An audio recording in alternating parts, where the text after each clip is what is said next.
E aí, gente, boa tarde a todas, sejam muito bem-vindas a mais uma live. Meu nome é Gabriela, sou especialista em pães e bolos sem glúten e hoje nós vamos falar sobre um tema que é muito importante porque é uma das coisas que quem descobre a restrição ao glúten faz primeiro, que é buscar receitas sem glúten na internet. E por que, nós vamos falar hoje, por que elas não funcionam. A maioria delas não funciona, por detalhes ali que você já vai entender durante essa nossa live. É um caminho comum que a gente toma, quando a gente descobre a restrição ou recebe o diagnóstico de alguma doença correlacionada ao glúten que a gente precisa retirar da nossa alimentação. O caminho que a gente vê primeiro e vai é a internet. Na internet a gente tem milhares, centenas de milhares de receitas sem glúten. Mas a maioria delas não funciona e você já deve saber disso, porque você já deve ter feito alguma receita da internet. Aí você pode perguntar assim, nossa, mas como que você está falando isso se você ensina na internet? Exatamente, eu ensino na internet. Eu tenho receitas nos meus canais, mas não são receitas desequilibradas, que esse é o problema das outras, tá? Da maioria delas. Minhas receitas, elas são equilibradas, são testadas diversas vezes antes de serem disponibilizadas para vocês. Vocês testam em casa e veem que funcionam, Só que o diferencial delas é que eu não te dou uma receita por si só. Eu te ensino o que você precisa saber daquela receita para que você execute-a corretamente. Eu te ensino as funções dos ingredientes naquela receita, eu te ensino as opções e as possibilidades de substituições, como você deve preparar a forma, qual é a temperatura que você deve assar, por quanto tempo aproximadamente. Então todos esses são detalhes, são pulos do gato, ponto da massa, que é uma coisa extremamente importante nas receitas sem glúten, Eu te mostro ali no vídeo qual é o ponto que você precisa ter em casa, obter em casa para ter um resultado similar ao que eu tenho também, Então essas informações você não encontra nas demais receitas. Não vou generalizar, mas a maioria delas, além de serem desequilibradas, elas não te contam isso. E esses detalhes são extremamente importantes e definem o sucesso ou o fracasso da sua receita. Se você erra no ponto da massa, se sua massa fica um pouco mais ressecada, o seu resultado final vai ficar ressecado também. Ao contrário, se sua massa fica muito cremosa, ela pode baixar, pode solar e o seu resultado também não vai ficar como você espera, Então, é muito importante que você entenda que por que as receitas de internet, a maioria delas não funciona, Porque elas são desequilibradas e você já vai saber como que é esse desequilíbrio na sua receita, tá? Nessa receita de internet. Quando eu comecei, lá muitos anos atrás, o meu primeiro socorro foi na internet. Eu vou pegar uma receita na internet e vou fazer, Eu vou fazer um pão, fazer um bolo para eu poder me alimentar. E na verdade, não é assim que funciona, já sabemos. Só que eu sei disso hoje. Lá eu não sabia, então eu fazia assim. Eu ia lá, pegava na internet, fazia a receita, do jeito que eu achava que era pra ser. E o resultado ficava horrível, ou ficava seco, ou ficava farelento, ou baixava, ficava pegajosa demais. Então, quando a gente não tem o conhecimento mínimo sobre aquela receita, a gente não consegue executar perfeitamente ela, A gente precisa ter esse conhecimento da base ali, do porquê de cada ingrediente, da substituição. E quando você substitui um ingrediente, você precisa saber por quê que você está substituindo, qual outro ingrediente você vai utilizar no lugar, e quando você vai fazer essa escolha, você tem que basear a sua escolha nas funções daquele ingrediente que você está retirando. Senão você retira, por exemplo, estrutura e coloca proteína e coloca maciez e umidade, e aí você prejudica o resultado final.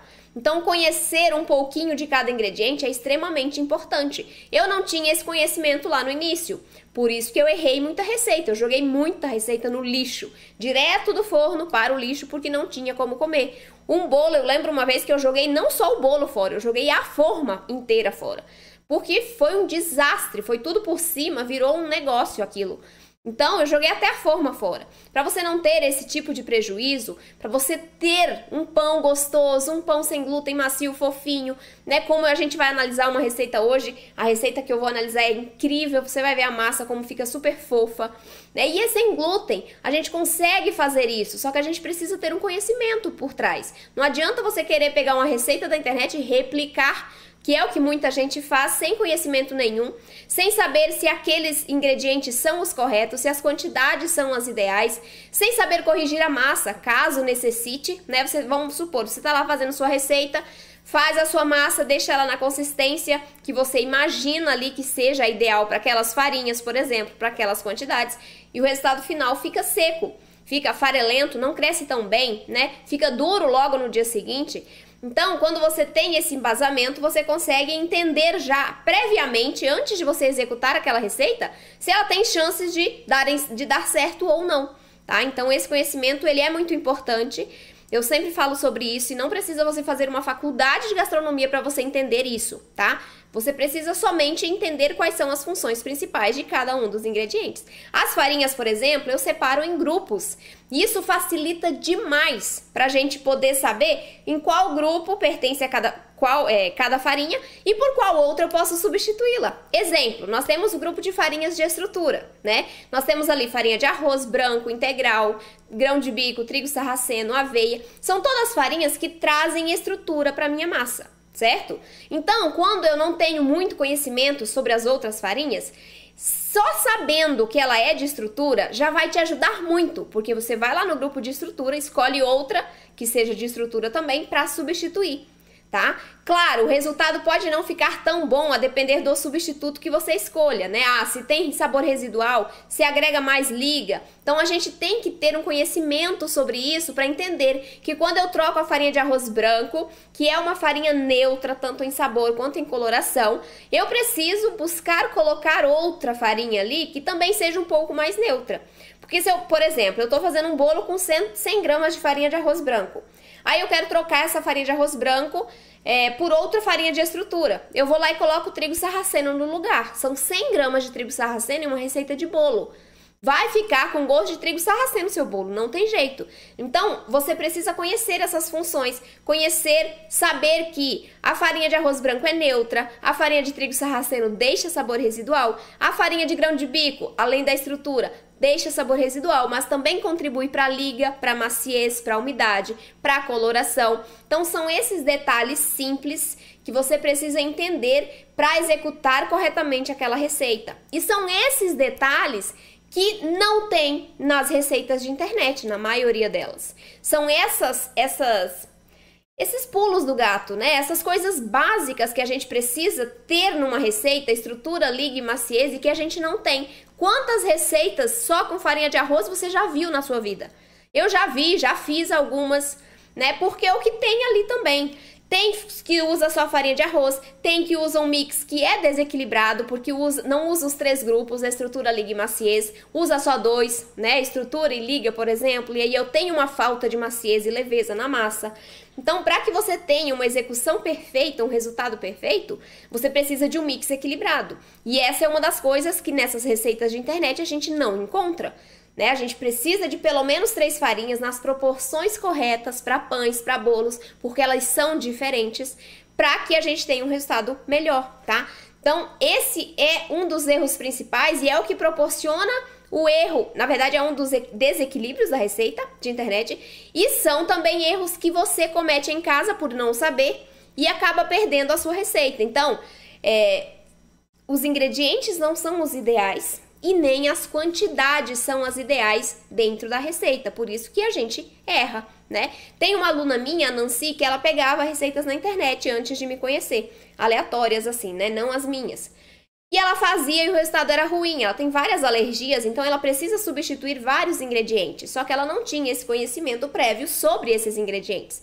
Então ela pegava receitas que dava ali para ela consumir, que não tinha os ingredientes que ela tem problema, e não ficavam nada daquilo que era prometido, né? Então ela tinha essa dificuldade. Mas depois que ela conheceu as minhas receitas, conheceu o meu método, ela consegue hoje substituir os ingredientes que tem nas receitas e que ela não pode consumir por outros que trazem as mesmas funções, né? Claro, tem uma alteração, qualquer alteração de ingrediente ou de processo na receita vai dar alteração no resultado final, mas o resultado fica perfeito também, do jeito que ela pode consumir. Essa minha aluna, a Nancy, ela tá criando receitas para as outras pessoas, para ajudar outras pessoas. Isso é incrível, né? Teve uma família que ela consumia arroz no café da manhã. Arroz, gente, cozido, porque elas não sabiam fazer, porque tinham várias restrições e elas não sabiam como podiam fazer um pão ou um bolo nas condições que elas pudessem consumir. Então a Nancy criou algumas receitas para essa família, fez os pães, levou lá para elas e pronto, ajudou uma família, passou as receitas para elas executarem em casa, ensinou como fazer, né? E aí a família consegue agora consumir pão no café da manhã, porque ela comia arroz, né? A família ali, acho que era duas mulheres e uma criança. Então, elas comiam arroz, gente, no café da manhã. E quando a gente entende um pouquinho sobre os ingredientes, a gente já consegue adaptar uma receita, substituir corretamente, criar uma receita sem glúten. Isso é incrível, porque a gente ajuda outras pessoas também, além de ajudar a nós mesmas, né? Quando a gente precisa disso, quando a gente tem essa necessidade. Então, para você que tem restrição ao glúten e precisa saber como você vai conseguir fazer as suas receitas sem glúten e não darem errado, eu vou te falar o que você precisa saber. Você precisa conhecer as funções dos ingredientes. O que o açúcar vai fazer na receita do pão? Qual é o papel do açúcar no pão? O papel do açúcar é servir de alimento para o fermento. Veja só, já tem ali informação. Anotem aí. O açúcar vai entrar na receita do pão para servir de alimento para o fermento. O que é isso? O fermento são micro-organismos vivos que vão consumir o açúcar e transformá-lo em álcool, compostos orgânicos e gás. Então, eu tenho o crescimento dessa massa, eu tenho a saborização dessa massa através da fermentação do fermento, que é ativada de maneira mais rápida quando eu tenho o açúcar no formato de sacarose, né? O açúcar branco, o açúcar demerara, que a gente usa nas nossas receitas. Então, o açúcar nos pães, por isso que ele vai em uma pequena quantidade, ele vai entrar para ser o start no fermento, para dar esse início de fermentação mais rápida na receita, tá? E aí, quando você for, por exemplo, substituir esse açúcar, você precisa ter esse conhecimento. Por quê? Porque se você fizer uma troca equivocada, você vai prejudicar a sua massa caso você não adeque os demais processos, os demais ingredientes da receita. Por exemplo, quando você quer trocar o açúcar no pão por adoçante. O adoçante não serve de alimento para o fermento, ou seja, aquela função do açúcar que era no pão unicamente servir de alimento para o fermento, vai ser prejudicada, porque o adoçante não faz essa função. Então eu adoço o pão, mas eu não sirvo de alimento para o fermento, ou seja, o meu pão vai fermentar mais lentamente. Então, quando eu faço essa troca do açúcar por adoçante na receita do pão, eu preciso aumentar o meu tempo de fermentação, para que o fermento busque, né, energia, quebre, consuma o açúcar que está presente nas farinhas, os amidos. Por isso que essa fermentação ela é mais longa e a gente precisa deixar um tempo a mais para que essa fermentação aconteça corretamente dentro da receita quando a gente troca o açúcar por adoçante nas receitas de pães, tá? Então é muito importante que você entenda isso antes de executar a receita, né? Não pule a ordem. Essa ordem é muito importante. Primeiro conheça, depois execute. Na verdade, são 3 pontos que eu acho muito importante. Primeiro, conheça ali os ingredientes, os fundamentos das receitas sem glúten. Depois, você vai organizar essa sua receita que você quer executar e efetivamente executá-la, tá? Então, são processos simples que a gente faz automaticamente, só que a gente não percebe. Eu só dei nome a eles, tá? Então, para que você consiga executar e ter um resultado perfeito, você precisa pegar uma receita equilibrada. E aí, esse critério de escolha, ele deve ser muito observado. Por quê? Porque se você pega uma receita qualquer na internet, sem comprovação de que ela funciona ou não, né? Você pode ter um resultado final ruim. Pode ter que jogar fora o seu pão, o seu bolo, né? Pode ter que comer aquilo, mas ele não é tão saboroso, né? Não é tão apetitoso, porque você não sabe ali o que está dentro daquela receita. Por que você tem que colocar X gramas de óleo? Por que quando você tira o óleo vegetal e troca por banha suína, você tem que reduzir a quantidade? Então é essa proporção, é esse conhecimento que você precisa ter para você substituir corretamente caso você tenha restrição, né? Caso você precise, não tenho um ingrediente em casa, eu tenho que trocar por outra coisa para fazer a receita. E aí você tem que se adaptar a isso, né? Exemplo, hoje eu fiz a receita que eu vou analisar com vocês daqui a pouquinho, a cuca de uva. Pensei, vou fazer para mostrar na live o resultado, né? Só que aí, o que aconteceu? Lembra que eu fiz um pão francês esses dias? Eu até mostrei na live de ontem. Então, eu fiz uma receita e meia na minha batedeira. A minha batedeira já é bem velha, né? Bem antiga. E o que aconteceu? Queimei minha batedeira, gente. Ela não está funcionando. E aí, o que eu fiz? Eu tava já com os ingredientes ali dentro do bowl da batedeira. Já tinha colocado o líquido. E ia colocar os ovos e acrescentar os demais ingredientes. Só que aí minha batedeira não ligou para eu começar a bater essa receita. Como eu sei que eu posso fazer à mão essa receita, porque, né, eu consigo misturar muito bem essa massa, porque é uma massa mais cremosa, eu faço à mão. Agora, você tá em casa, acontece uma coisa dessa, você não sabe se pode fazer à mão, porque eu sempre recebo perguntas, eu posso fazer essa receita na mão? Preciso de batedeira? Então, muitas pessoas não sabem disso. E aí, o que vai fazer? Vai desperdiçar? Ou não vai bater tão bem? Ou, né, erra ali no ponto da massa porque não incorpora muito bem os ingredientes. Então, é por isso que você precisa entender também. Veja, não é só entender as funções dos ingredientes, é entender sobre procedimentos, né? Eu vou executar essa receita pelo método reverso. Você vai ver, eu vou te mostrar no vídeo. Pelo método reverso. Esse método consiste em colocar as farinhas dentro do bowl e depois adicionar os demais ingredientes, hidratando-as primeiramente. Então, você vai colocar o líquido ali na receita. Se você troca a ordem, se você coloca a gordura antes do líquido nas farinhas, você vai prejudicar esse resultado. A sua massa não vai ficar fofinha e leve como a que eu vou mostrar para vocês que ficou no vídeo. Vai ficar mais ressecada, vai ficar mais seco o seu resultado. Por conta dessa troca bem simples na ordem dos ingredientes. Outro ingrediente que eu não tinha leite. Meu leite acabou, meu leite vegetal. Eu tinha o coco, mas eu tava com preguiça de bater. Aí o que eu usei? Água. Eu usei água. Vai dar alteração no resultado? Uma pequenininha alteração. Muitas pessoas nem vão perceber o resultado alterado.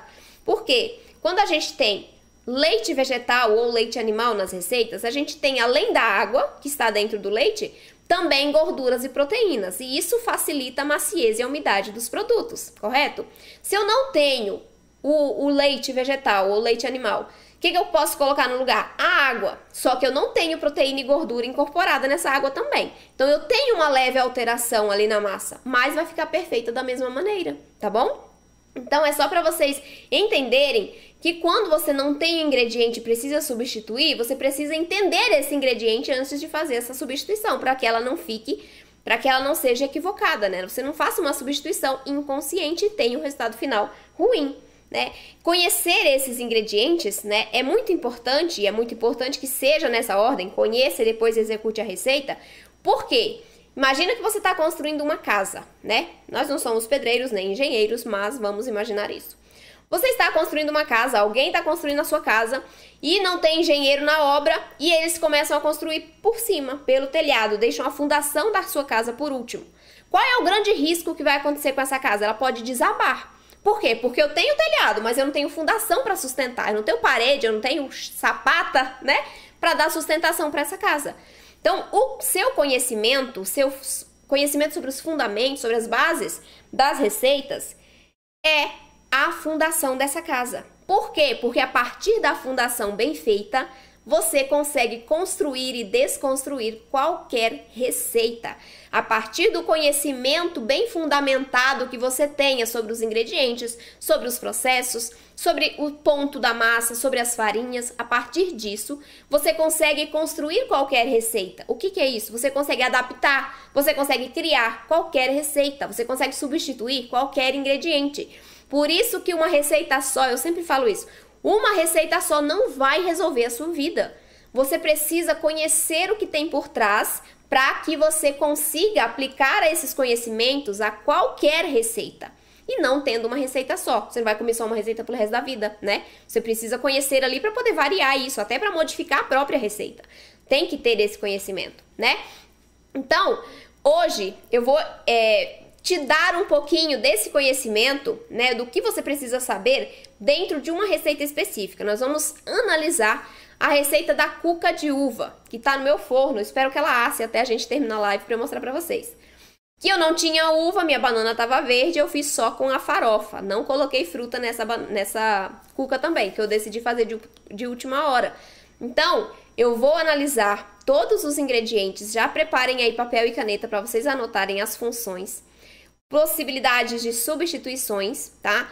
Processos de execução da receita, método utilizado para a mistura dos ingredientes, temperatura de forno, tudo isso é muito importante que você entenda antes de começar a executar a sua receita. Por quê? Vamos lá. Você pegou sua receita de cuca, foi lá, fez a massa, deixou crescendo, tá ótima para levar para assar.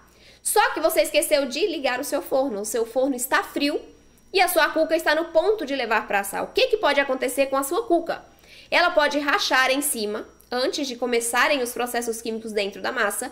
E essas fissuras que se formam na parte superior da massa, né, na superfície ali, vão servir de porta de saída para os gases que vão ser produzidos pelo fermento, que já estão ali dentro da massa, e também para a umidade. Então, quando você tem uma massa que passou do tempo de levar para assar, você tem essas formações de fissuras e por elas você vai perder gases e umidade. E aí você tem um bolo que vai ficar mais baixinho, um pão, não um bolo não, um pão que vai ficar mais baixinho, mais seco, pode ficar até farelento por conta dessa perda de umidade excessiva, né? Porque se a gente tem uma porta grande de saída, o tempo que o meu pão fica dentro do forno assando, aquecendo, né, aos poucos ali, o meu fermento vai fermentar bastante e eu tenho a liberação desse gás e dessa umidade.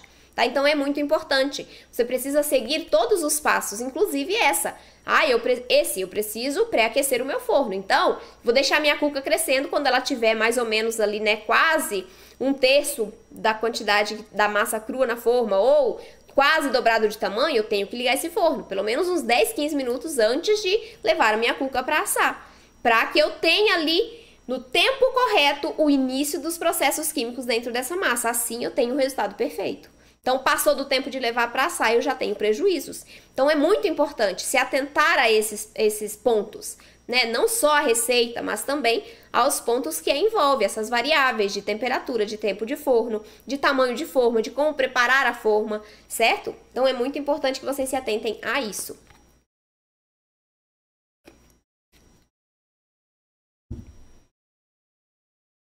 Certo, gente? Alguma dúvida ali? Senão a gente vai partir para a análise da receita. Deixa eu ver essa daqui da Andrea. Quando substituir a água por leite, o mesmo deve ser quente também? Depende da temperatura da receita, né? Se pedir uma temperatura morna, né? Porque não pode ser quente, senão você vai matar o seu fermento biológico. Você pode colocar água morna também, tá? Eu não uso o líquido morno mais, eu usava antes. Nessa cuca eu acho que eu fiz a pré-fermentação com o fermento biológico seco, né? Mas não tem necessidade se você usar o seco instantâneo. Então, não tem necessidade de você pré-ativar esse fermento. Tá, vamos para a análise da receita, gente? Eu vou colocar a receita aqui na telinha para vocês irem acompanhando comigo. Na verdade, vamos fazer assim. Vamos falar dos ingredientes. Depois eu vou pro vídeo da receita para mostrar os pontos que eu quero mostrar para vocês, tá bom? Então vamos começar. Eu coloquei a receita na descrição da live. Então se você abrir abaixo da live ali na descrição, você vai conseguir ver os ingredientes e as quantidades. Se não, não tem problema. Eu deixei o link também para vocês assistirem depois. Anotem se vocês quiserem. Se não, só prestem atenção, tá? E anotem ali as funções, essas coisas. As quantidades você pode pegar depois ali no vídeo, tá? Então vamos começar. Nessa receita eu usei uma quantidade maior de ovos do que geralmente eu uso nos pães salgados. Isso por quê? Porque eu quero mais maciez, é um pão doce, né? Tem toda uma delicadeza na massa. Eu quero mais maciez, eu quero mais umidade nessa minha massa de cuca. Então eu usei 150 gramas de ovos. Os ovos entram nas receitas, nessa receita especificamente, para trazer estrutura. Ele ajuda na estrutura da massa, ele traz umidade, coloração através das suas proteínas, né? O aquecimento das proteínas dos ovos ajuda a deixar o pão mais amarelinho, então a gente ajuda na coloração.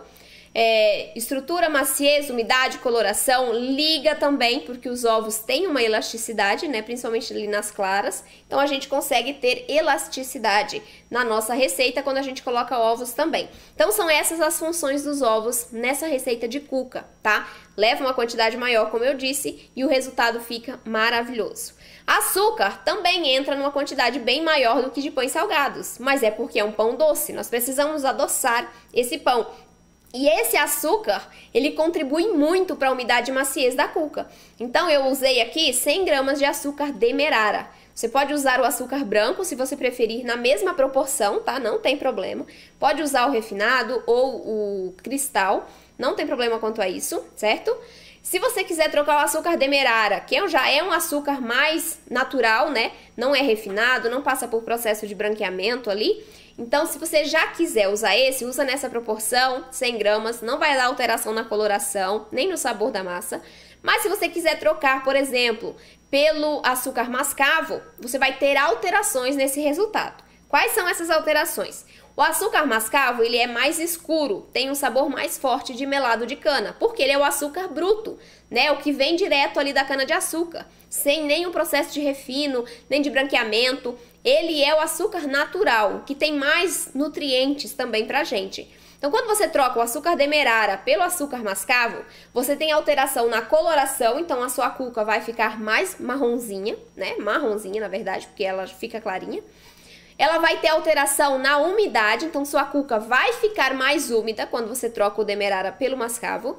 E também no sabor, porque o mascavo tem um sabor de melado, né? Mais forte ali do que os demais açúcares. Então, você tem essas 3 alterações: sabor, textura e coloração, tá? Quando você troca o demerara pelo mascavo, certo? Mas pode trocar, não tem problema. Ah, eu quero usar o mel ou o melado de cana. Posso? Pode, mas aí você vai alterar outras coisas na receita. Estrutura, por exemplo, porque o mel, esses açúcares líquidos, né? Mel, melado, agave, são açúcares que não dão estrutura para a massa. Pelo contrário, né? Como eu vou entrar com mais umidade, eu tendo a retirar essa estrutura. Então, eu não tenho estrutura quando eu troco o açúcar pelo mel, pelo melado. E também eu tenho mais umidade nessa massa. Então, o seu pão, ele pode ficar mais pesado, com a massa mais pesada por conta desse açúcar líquido que você está colocando na receita, tá bom? Se quiser trocar, eu indico que troque ali metade da quantidade. Então, coloque 50 de mel ou de melado e 50 de açúcar granulado, para você continuar ali a ter estrutura, né? Não afetar tanto o peso da massa, a maciez e a umidade. Adoçante, qual é a proporção? Olha só, você vai substituir por adoçante na proporção que o seu adoçante indicar. Se for xilitol, usa na mesma proporção. Se for eritritol, vai ter que colocar um pouquinho a mais. Ele adoça cerca de 60% a 70% a quantidade de açúcar. Então, você tem que colocar ali 30% a 40% a mais. Se quiser deixar na mesma proporção de açúcar, deixa, mas vai ficar menos doce, tá? E a estévia, que é 1 grama para cada 200, 300 gramas de açúcar. Então, ali vai ser meio difícil de você colocar o estévia, né? Porque vai ser uma quantidade muito pequenininha, menos de 1 grama. Só que tem aquele detalhe, o adoçante não serve para ser o alimento do fermento. Então, você tem que deixar essa massa crescendo por mais tempo. E outra coisa, essa massa vai ressecar mais, porque eu não tenho açúcar. O açúcar traz umidade, o adoçante não. Então, você precisaria colocar ali uma compensação para essa troca do açúcar para o adoçante.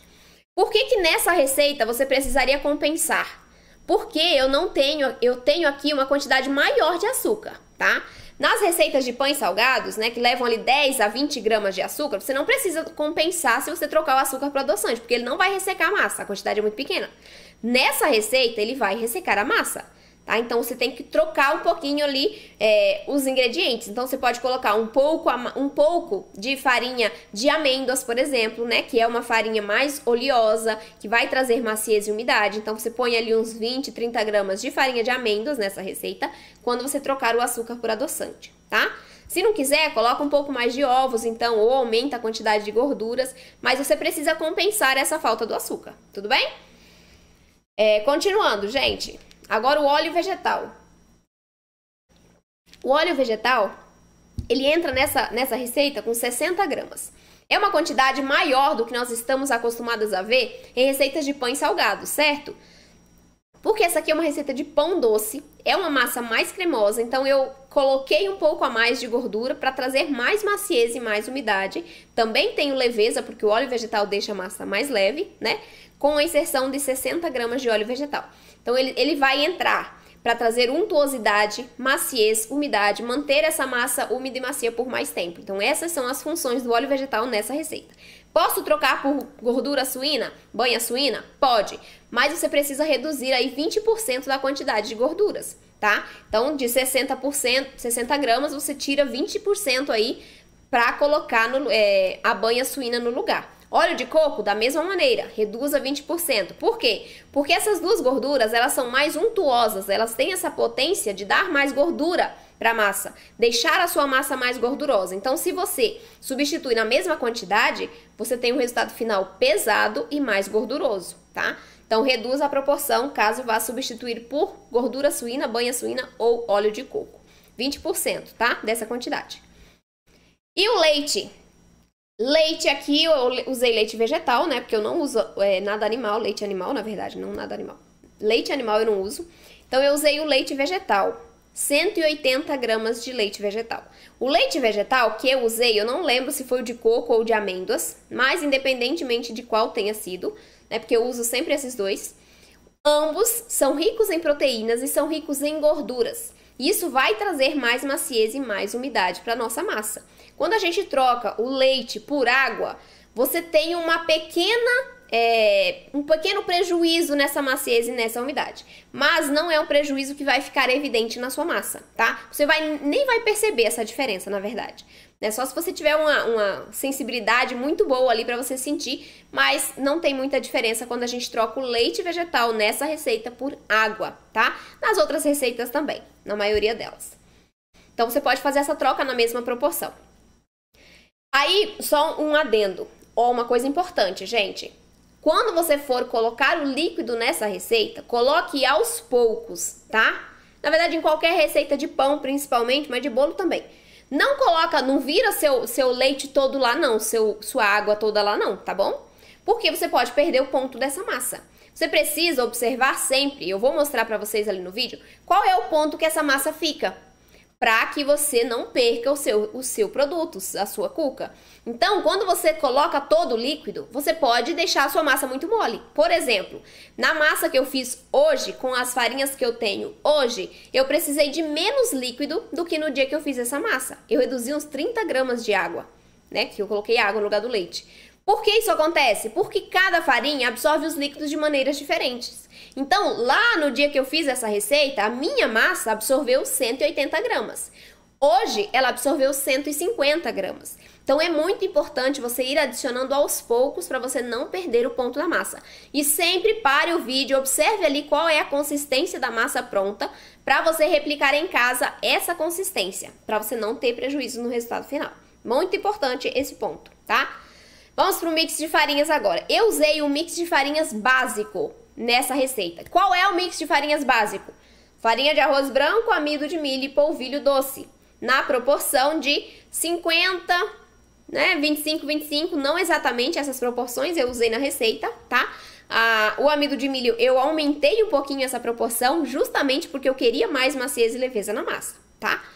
Então vamos lá. Eu usei 120 gramas de farinha de arroz branco, tá? Essa farinha de arroz branco, ela é responsável por dar estrutura para a cuca. Então, é ela que vai permitir que a nossa massa cresça e não baixe, certo? Então, é essa farinha, principalmente, que vai dar estrutura para a massa. Nós temos estrutura vinda de outros ingredientes, ovos, açúcar, né? Mas, a principal fonte de estrutura é a farinha de arroz branco. Se você não puder ou não quiser usar toda essa quantidade de farinha de arroz branco, você pode substituir uma parte delas. Não recomendo que você substitua os 120 gramas. Por quê? Porque essa massa ela é bem delicada, o sabor é bem suave. Se você troca 120 gramas de farinha de arroz branco por 120 gramas de farinha de grão de bico, a sua cuca vai ficar com um gosto muito forte, muito acentuado de farinha de grão de bico, tá? E você não quer isso, porque eu sei que, né, não sei se a maioria das pessoas não gosta muito do sabor do grão de bico. O sabor residual dele é muito acentuado, eu não gosto. Então, quando você for substituir essa farinha, eu recomendo que substitua parte dela. Então, mantenha ali uns 50% pelo menos da farinha de arroz branco para você ter equilíbrio nos sabores, para você atenuar o sabor da outra farinha que deixa sabor residual. Porque se você trocar uma quantidade muito grande ou a totalidade dessa farinha, você vai ter um resultado final com sabor residual. Por quê? Porque a maioria das outras farinhas que pertencem a esse grupo de estrutura deixam sabor residual. São farinhas de grãos, né, que deixam um sabor mais acentuado daquele grão, do grão de bico, do feijão branco, por exemplo, do trigo sarraceno. Então é importante. Combinar é muito importante para você não perder a receita. Saber quais farinhas deixam sabor residual é muito importante para você não desperdiçar seus ingredientes. Porque se você faz uma receita com uma farinha que deixa um sabor muito forte, você não vai nem conseguir comer o resultado, por mais que ele tenha ficado gostoso, no sentido de textura, né? Se ele ficar com sabor ruim, você não vai consumir. Então, até para isso, você precisa conhecer, para saber se deixa sabor residual ou não. De preferência, combine farinhas e coloque uma porcentagem boa de farinha de arroz branco ou farinha de arroz integral, para você equilibrar esses sabores das demais farinhas. Tudo bem? Então, aqui você pode usar, então, como eu disse, uma parte da farinha de arroz branco e outro tipo de farinha se você quiser agregar mais proteínas, mais fibras para essa receita, tá? Pode usar ali uma farinha de arroz integral, por exemplo, uma parte.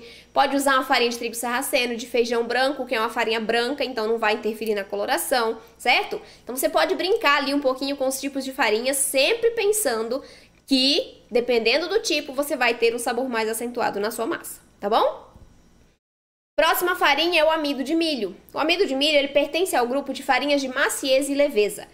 Essa farinha vai entrar na nossa cuca para deixar o miolo dela mais fofinho e mais leve, tá? Então, é importante que você tenha essa farinha dentro da sua receita, tá? Você pode substituir também, na mesma proporção, pela fécula de batata, que é a outra farinha de maciez e leveza. Vamos para a próxima, então. Falamos do amido de milho, vamos para o polvilho doce, que é a nossa terceira farinha importante dentro desse mix. Perceba, eu tenho um mix equilibrado. Eu tenho 3 farinhas: estrutura, liga e maciez. Eu já falei da estrutura, eu já falei da maciez. Agora vamos falar da farinha de liga. É muito importante ter pelo menos 3 farinhas na sua receita. E esse é um dos problemas das receitas da internet, né? Eu já vi muita receita que tem uma farinha só, muita receita que tem 2 farinhas só. Para você ter um resultado perfeito, você precisa uma combinação de farinhas de estrutura, liga e maciez nas proporções adequadas, certo? Então vamos para a nossa farinha de liga, que é o polvilho doce. O polvilho doce é a nossa farinha que vai unir os demais ingredientes, vai ajudar a unir os demais ingredientes da receita. Você pode substituir por fécula de araruta. E aí, qual é a diferença entre o polvilho e a fécula? Basicamente, é na quantidade de nutrientes que a fécula de araruta vai agregar à sua receita. O polvilho doce é pobre, o amido de milho também. Então, são farinhas pobres em nutrientes, pobres em fibras. Eles têm carboidratos, né? Elas têm amido. Mas, quando a gente troca o polvilho doce por fécula de araruta, aí sim eu consigo agregar fibras para essa massa e também nutrientes para essa nossa receita. Então, se você puder fazer essa troca, é bem-vinda, você pode trocar na mesma proporção. O problema é que a farinha de araruta, a fécula de araruta, ela não é muito fácil da gente encontrar. E hoje em dia, eu vou te falar que não é a única que está sendo difícil de ser encontrada, né? Tá meio complicado a gente achar farinha de trigo sarraceno, por exemplo. Eu vou te dizer que tá difícil de achar. Aqui em Brasília mesmo, não sei aí, mas aqui em Brasília tá complicado de achar essa farinha e tem um tempo já. E a fécula de araruta também. Então, se você puder substituir o polvilho doce pela fécula, maravilhoso, porque você vai enriquecer mais ainda a sua receita de cuca, tudo bem? Pode usar outras farinhas de liga, que a gente tem, né? A farinha de linhaça, a farinha de chia, tem o polvilho azedo. E aí, só um detalhe sobre o polvilho azedo é que ele é azedo, ele vai trazer esse sabor para sua receita. Então, se você quiser usar uma pequena proporção, você pode ali. Aqui são 60 de polvilho, então eu colocaria ali no máximo 15 de polvilho azedo, para que você não deixe esse sabor residual do polvilho azedo, porque ele é mais ácido, tá? Tem diferença entre o polvilho doce e o polvilho azedo? Tem. O polvilho doce, ele traz mais maciez para a massa, além da liga, certo? O polvilho azedo, além da liga, que é a função principal, ele também contribui para a expansão do nosso produto e também ele resseca um pouquinho, né? Ele deixa também uma casquinha crocante por fora. Então, ele é bom para fazer pão de queijo, por exemplo, né? Porque aí você tem uma expansão do pão de queijo e a casquinha fica crocante. Tem o falso pão de queijo, que é o que a gente faz sem queijo, né? Com um tubérculo, geralmente, batata doce, mandioca, que a gente consegue um resultado excelente com o polvilho azedo associado ao doce, né? Pra gente ter maciez do polvilho doce e essa crocância e maior expansão do polvilho azedo, certo? Só que aí tem o sabor residual que você tem que controlar ali a quantidade para que não fique muito forte. Tem a farinha de chia, a farinha de linhaça. Pode usar? Pode, mas eu não recomendo que você substitua toda essa quantidade de polvilho azedo por farinha de chia ou de linhaça. Por quê?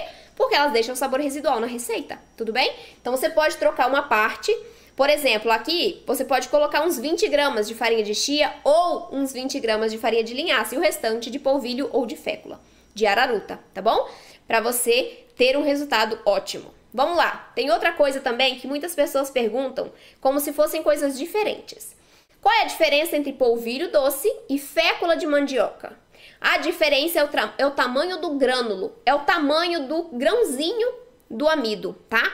Então, quando você tem o polvilho doce, aqui é a mesma coisa, tá? Você encontra no supermercado o polvilho doce sendo a fécula de mandioca. Mas tem um tipo de polvilho doce que eu já comprei também, que ele vem num pacotinho de papel e ele tem um grânulo bem mais grosso. Esse polvilho, ele vai absorver muito mais o líquido da sua receita. Então, atenção, se o seu polvilho for do grânulo grosso, ele vai absorver mais os líquidos, você precisa controlar a hidratação dessa massa, tudo bem?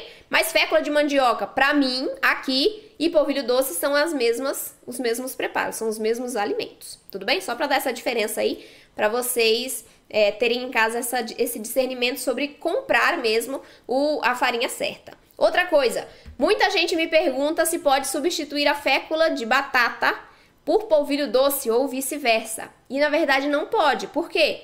Claro que você pode se você quiser, né? Não tô falando que não pode porque as funções são diferentes. A fécula de batata é uma função de maciez e leveza.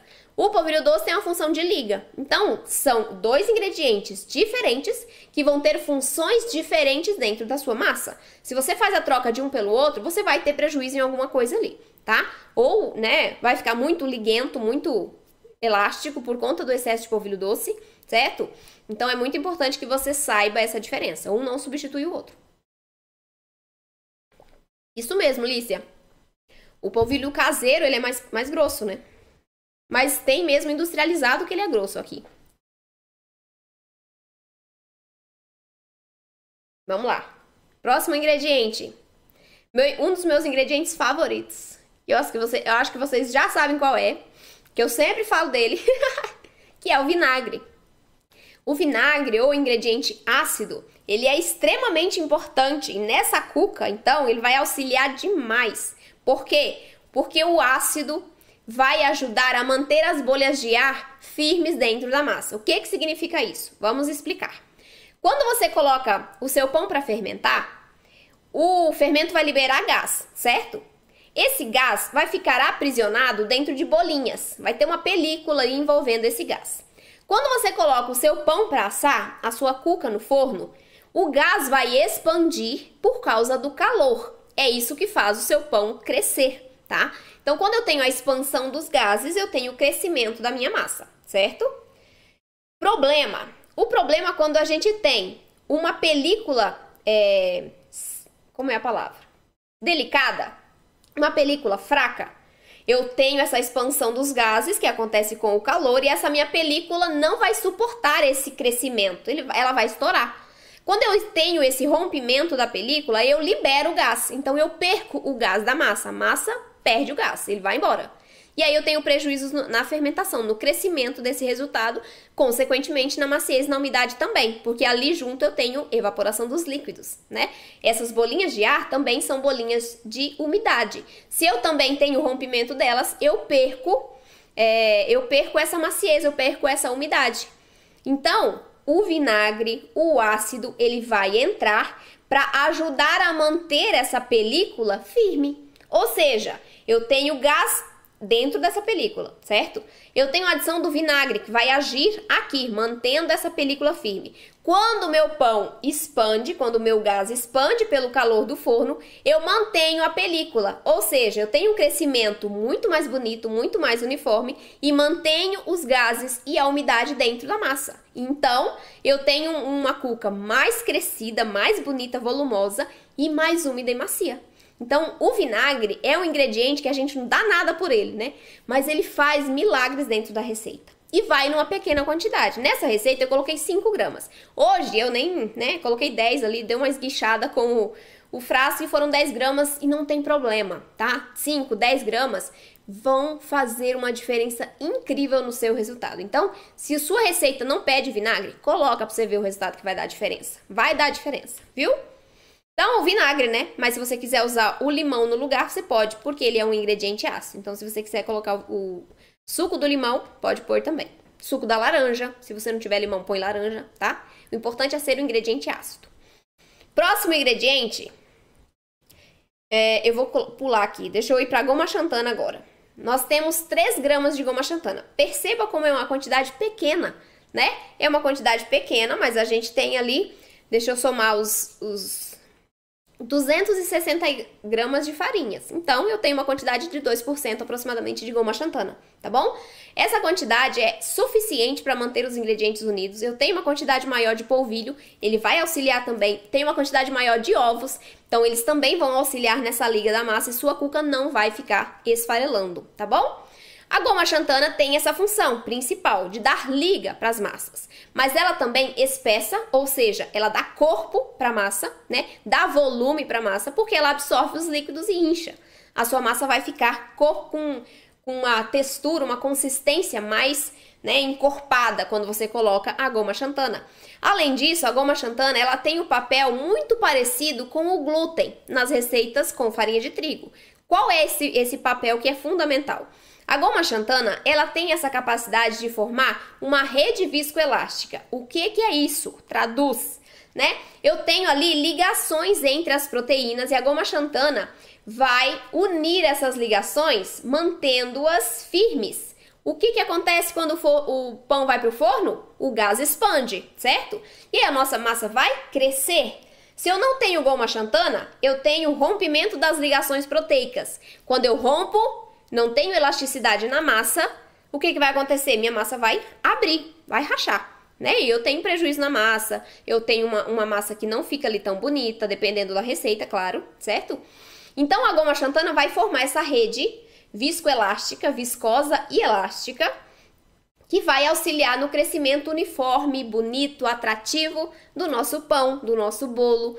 Então, essa é a função que vai ajudar muito no volume, na beleza dos nossos produtos, na maciez e na umidade, porque a goma xantana vai ajudar a aprisionar os gases. Veja só, o vinagre, ele ajuda a manter os gases dentro da bolha, certo?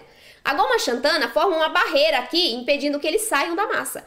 Então, quando eu tenho goma xantana com vinagre ali, olha a combinação perfeita, porque eu tenho o vinagre mantendo a bolha firme e tendo a goma xantana mantendo a bolha dentro da massa. Incrível isso, não é não? E a gente tem mais maciez, mais umidade, um maior crescimento, um volume mais bonito, mais atrativo daquela receita, certo? Então a goma xantana entra para fazer todas essas funções.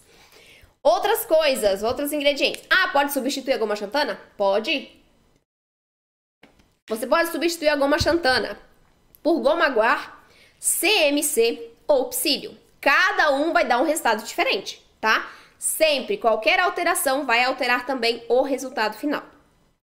Vamos falar com a goma guar e o CMC. Na mesma proporção, o CMC tende a ressecar um pouco a massa, porque ele é basicamente celulose, e a celulose é fibra e vai absorver muito o líquido da massa, mais do que a goma xantana. A goma guar, ela tem uma ação um pouquinho mais fraca do que a goma xantana, tá? Então, pode ser que sua massa ali não vai esfarelar, mas ela vai ficar um pouquinho prejudicada ali quando você usa a goma guar. Agora, quando você usa o psyllium, na proporção correta, você consegue um excelente resultado.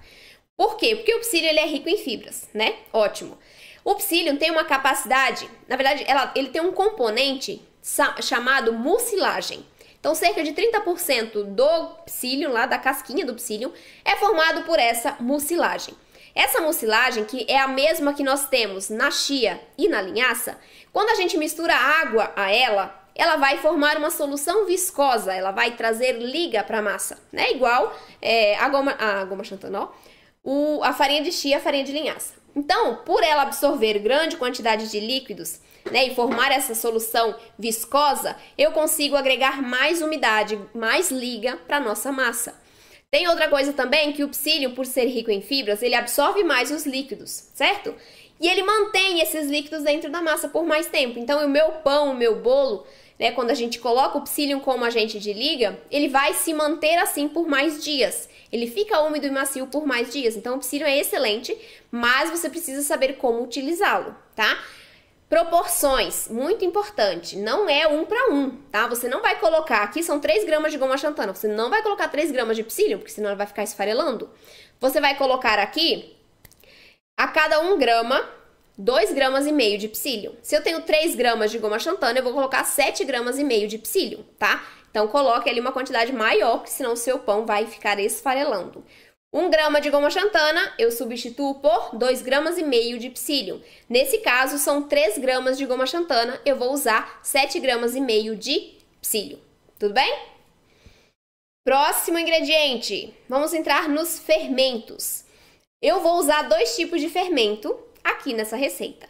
E muitas pessoas têm dúvidas, perguntando assim, nossa, mas para que você usa fermento químico numa massa de pão? Vou explicar agora por quê. Vamos falar primeiro do fermento biológico, biológico seco instantâneo. Eu ativei esse fermento antes, não tem necessidade se você não quiser, tudo bem? Eu não ativo mais. Não faço a pré-fermentação com fermento biológico seco instantâneo. Por quê? Porque ele é instantâneo, ele ativa com o calor, com o açúcar e com o líquido. Então, não tem necessidade de você pré-fermentar esse preparo se você usar o seco instantâneo. Se quiser seguir a receita, não tem problema, pode seguir também, tá bom?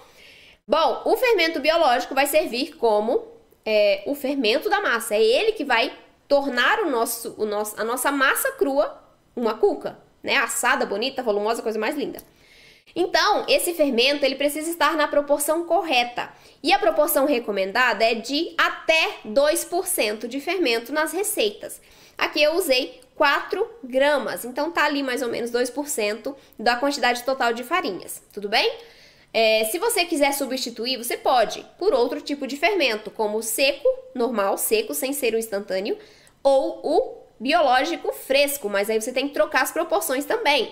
Por quê? O seco instantâneo, ele tem a ação mais forte do que esses outros dois. Então, por exemplo, aqui eu usei 4 gramas de fermento biológico seco instantâneo. Se você for usar o fermento biológico seco somente, você vai colocar mais do que isso, né? 2 gramas a mais. Então, você vai colocar 6 gramas de fermento biológico seco. Se for